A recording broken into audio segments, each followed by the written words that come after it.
Metaverse untuk orang-orang yang dia nggak merasa aman di luar. Kenapa orang lebih banyak suka game?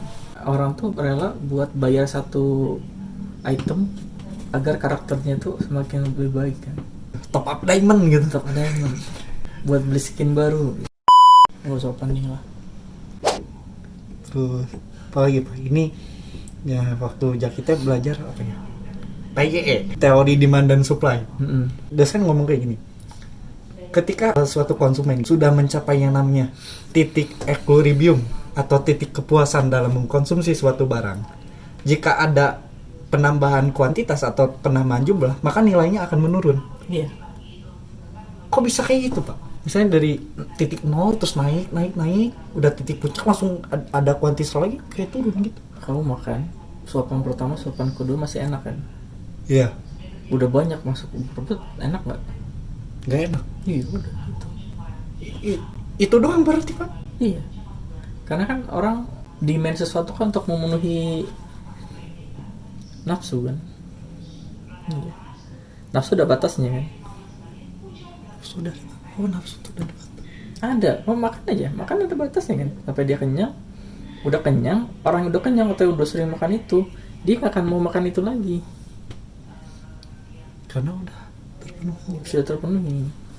Kalau sangkut pautnya dengan selain makanan itu gimana Pak? Apakah ada suatu kerakusan gitu? Ada, kan sifat manusia itu. Contoh misalnya aku kolektor bla bla bla, aku Oh, ini iya. ini. Berarti kan ada satu hal yang kosong dalam dirinya, dia penuhi dengan itu. Jadi uang tuh kebanyakan kita keluarkan itu hanya untuk keinginan. Oke Pak, bedain kebutuhan keinginan Pak. Ya kebutuhan kan butuh tuh cuman misalkan kita pengen menutup badan nih, aurat misalnya, pakai baju kan. Iya, pakai baju. Sebenarnya pakai kain biasa juga bisa kan. Kain kafan juga bisa. Ada model-model tertentu. Karena ingin. Ada want itu faktor. Ada faktor lain. Ada pengen lihat orang. Atau bisa jadi Pak ya supaya aku ya pengen Ya aku pede aja gitu. Rasa itu yang Ada feel rasa itu yang buat orang tuh mengeluarkan uang lebih banyak. Makanya iklan itu kan nggak pernah menunjukkan kegunaan barang, tapi lebih menunjukkan rasa dari saat dia menggunakan barang itu. Coba udah lihat iklan-iklan sekarang, nggak ada yang bilang kalau misalnya ini manfaatnya untuk ini, itu nggak ada. Tapi kalau pakai ini dia bakal jadi ganteng misalnya. Iya tuh banyak yang beli. Ya kan? Iya. Atau kalau iklan-iklan ini yang diliatin tuh orang-orang yang cantik misalnya, mereka atau apa gitu kan. Karena tujuannya itu kan bukan masalah kegunaannya, tapi rasa cantiknya itu, atau rasa nyamannya, atau rasa ini. Itu ya. Nggak tahu ya, mungkin di sini apa good looking lebih dihargai gitu Pak. Sederhananya gini, kenapa orang berlomba-lomba pengen masuk ke universitas negeri dibanding swasta? Gengsi mungkin. Iya rasanya. Maksudnya wah ini nggak pakai alma mater. Iya. Di dalamnya sama aja. Yang dipelajari kan sama aja. Bahkan nggak masuk situ, dia punya bukunya atau dia ngobrol kayak gini aja, dia punya pengetahuan yang sama. Ya atau mungkin tidak menutup kemungkinan lebih. Iya, bisa jadi lebih. Jadi ada sebuah pride gitu. Terus jangan-jangan ya nggak bisa nyalahin juga gitu Pak. Mereka melakukan itu karena biar dapat beasiswa. Bisa jadi, atau memang lingkungan sekitarnya menganggap kalau misalnya itu suatu hal yang penting. Jadi dia ikut nilai yang paling banyak. Saya pernah ngobrol sama anak petani, kenapa dia kuliah. Padahal kalau jadi petani itu bahkan penghasilannya dia bisa lebih tinggi dibandingkan orang kantoran, karena lingkungan sekitarnya dia, orang yang kantor itu lebih hebat dibandingkan petani. Lingkungannya menganggap seperti itu, akhirnya dia ke bawah, ke trigger itu. Jadi kadang orang tuh ambil satu langkah itu karena lingkungan juga kan. Ya, terus ini Pak ada yang mungkin sering di masyarakat Twitter tuh ada gini Pak istilahnya. Kerja sampai stres. Duitnya buat ngilangin stres. Iya. Jadi seakan-akan gajian tuh buat ngilangin stres aja gitu, healing kayak seakan-akan jadi lingkaran setan ini Pak. Lama-lama gitu. Ya karena persepsinya itu kerjaan tuh cari duit. Itu untuk cari duit.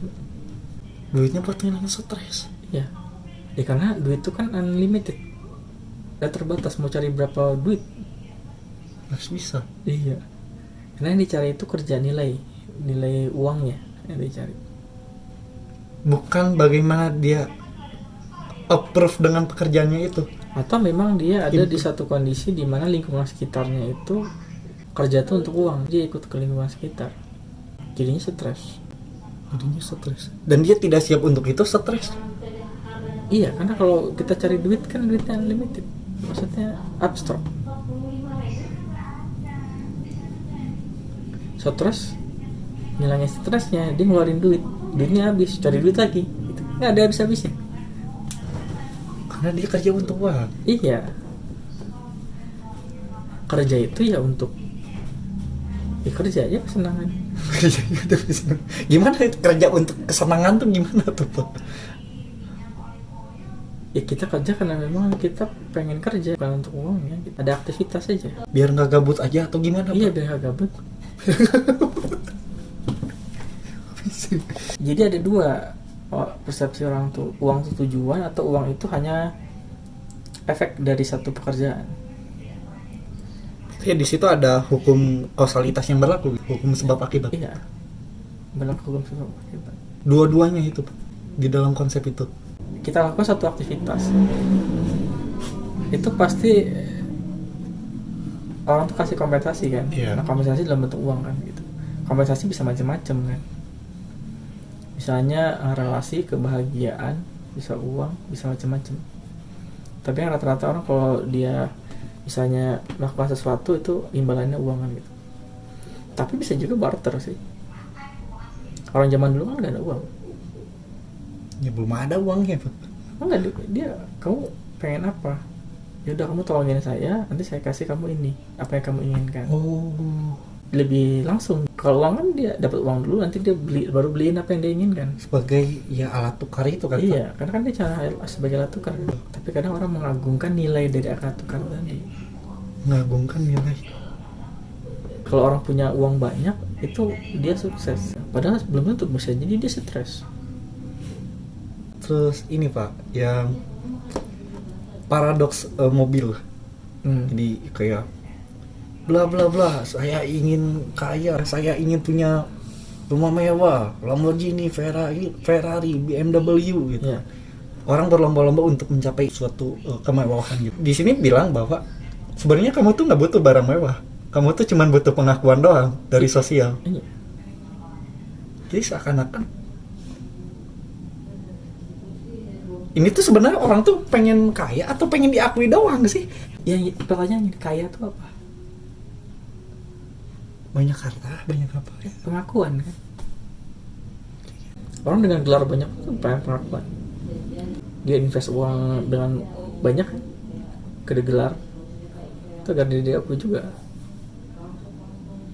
Adanya gelar tuh karena orang mengharapkan pengakuan kalau dia punya satu kemampuan atau punya suatu pengetahuan. Sama dengan rumah mewah dan Ferrari. Pada saat dia tidak mampu mempunyai satu gelar tertentu atau dia tidak terlalu kompeten, hebat di satu lingkungan, yang dia cari adalah pengakuan dengan lewat benda-benda tadi gitu, atau simbol-simbol tadi. Iya kan, jam tangan mewah, simbol kan. Wah, Rolex misalnya. Lo pakai kaos yang harganya 30 juta misalnya. Padahal kain juga kan. Dingin bisa robek iya gitu. Bisa kebakar iya. Pakai Ferrari di Indonesia jalanan ini mobilnya hancur. Iya, suhunya panas gitu, digurung dikit jebol kan. Yang paling aneh ini Pak di teori ini Pak, konsumen behavior, laki-laki membeli mobil mewah untuk mengempresi lawan jenis. Untuk supaya ya, gue laki-laki idaman, gue punya segala hal. Perempuan itu beli tas mewah sebagai simbolisasi terhadap dirinya untuk mengempresi cewek-cewek lain. Iya.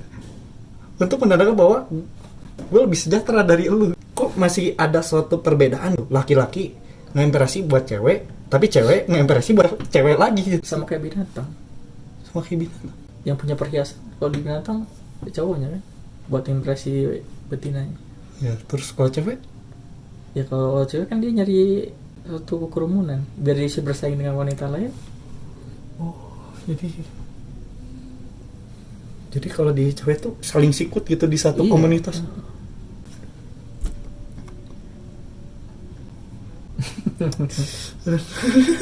Kan sederhana itu sebenarnya. Terus yang di buku ini yang bikin Jaki ke-trigger Pak ya, kekayaan sebenarnya itu adalah ketika kamu bisa ngelakuin apa aja yang kamu inginkan. Yang kamu inginkan, udah selesai. Udah.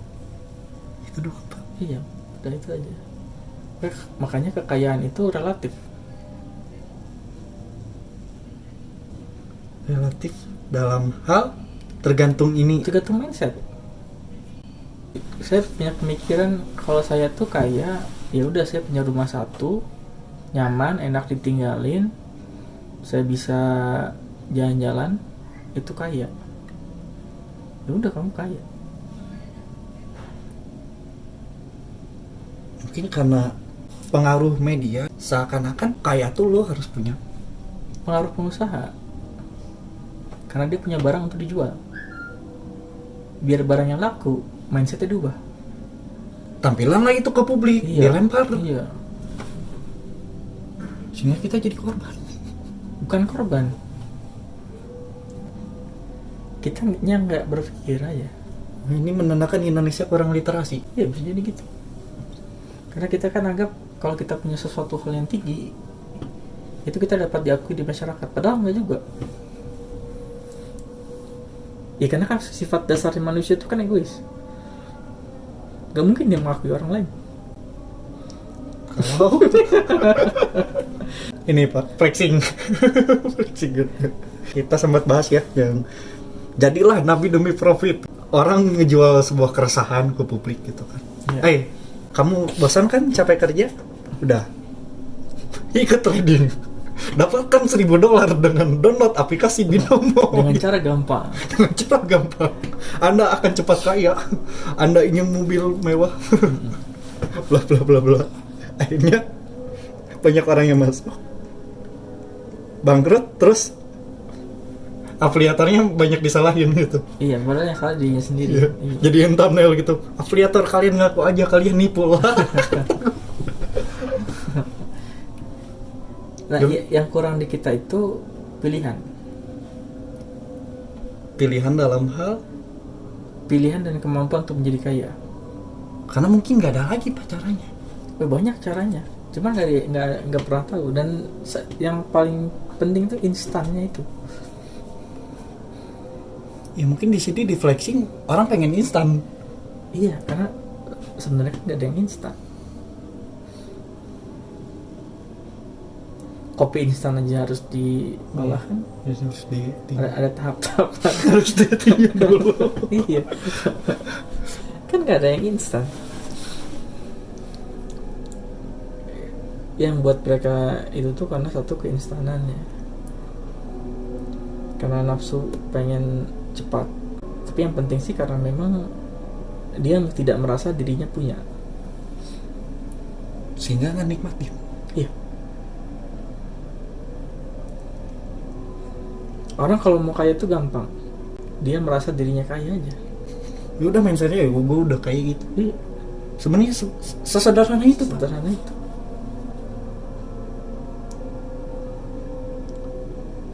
Tapi para crazy rich gitu Pak.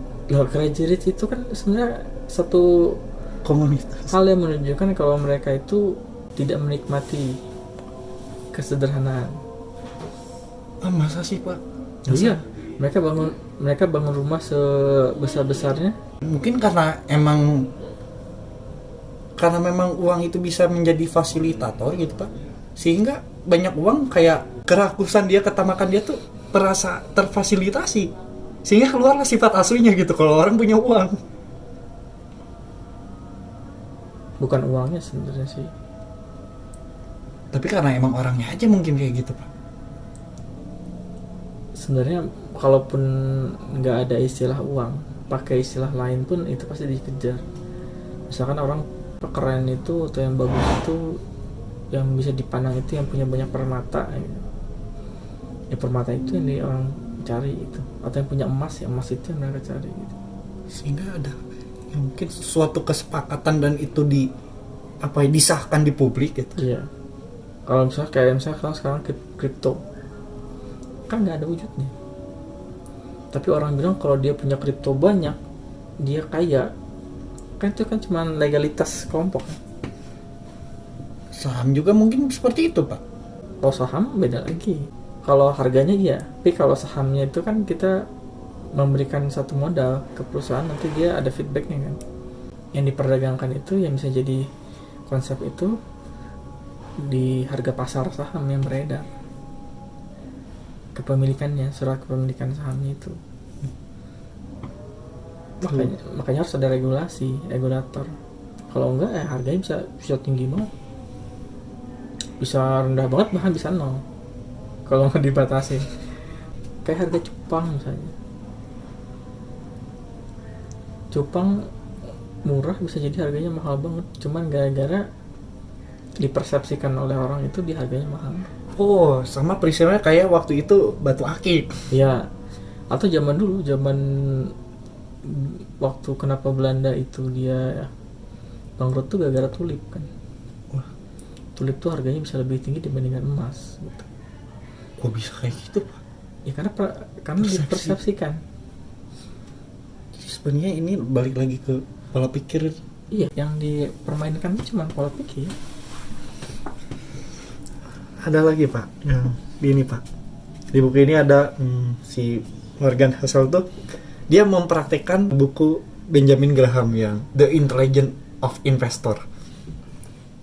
Dia ngikutin bla bla bla bla bla bla, gimana supaya saya bisa punya investasi yang banyak, tapi hanya sedikit yang relevan dari si buku Benjamin Graham itu. Dan si Benjamin Graham pun mengatakan zamannya udah beda, kamu jangan ngikutin cara saya yang dulu, tapi kamu bikin cara sendiri. Iya, karena setiap orang punya takdirnya masing-masing. Kita nggak bisa mengcopy orang. Kamu bisa ngopi. Iya, kita belajar satu hal yang sama, itu di pemikiran kita beda. Orang bisa belajar sama-sama akuntansi, tapi ada orang yang punya pengalaman di situ, ada orang yang punya referensi lain dan lain-lain. Jadi dia punya konsep akuntansi yang berbeda misalnya, atau konsep uang yang berbeda. Jadi kita nggak bisa mengcopy orang. Terus jangan baca buku-buku orang sukses berarti Pak. Buku itu hanya sebagai referensi,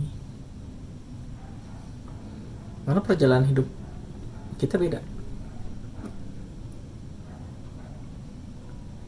Komoditas yang kita punya beda, kita punya situasi yang berbeda, situasi politik berbeda, lingkungan kita berbeda, jadi ada banyak variabel yang lain. Kalau mau baca buku itu cuma satu. Oke Pak, terakhir deh Pak, sebelum menutup ini Pak, yang waktu itu Bapak pernah bilang gini, kalau kamu bekerja untuk keluarga, itu sebenarnya kamu nggak merdeka. Itu saya baca di buku Immanuel Kant. Nah, tentang kemerdekaan. Berarti kamu kerja untuk keluarga, terus kalau keluarganya nggak ada, kamu kerja buat siapa? itu kalau pemikiran individualis. Oh, Pemikirannya bisa beda lagi. Bekerja untuk keluarga yang nggak ada, kamu bekerja untuk apa? Nah, yang jadi pertanyaan gini, kenapa kamu bekerja? ya misalnya untuk keluarga, aku gini buat menghidupi keluarga aku, gini karena ini sebagai rasa kemanusiaan saya. Karena ada orang yang memang senang untuk memberi. Ada orang yang senang memberi. Iya, ada yang senang untuk tidak memberi. Dan dia mendapatkan kemerdekaan dengan cara Masing-masing. I know. Yang namanya merdeka itu udah sesuai dengan apa yang kita pikirkan dan kita rasakan. Jungle of love.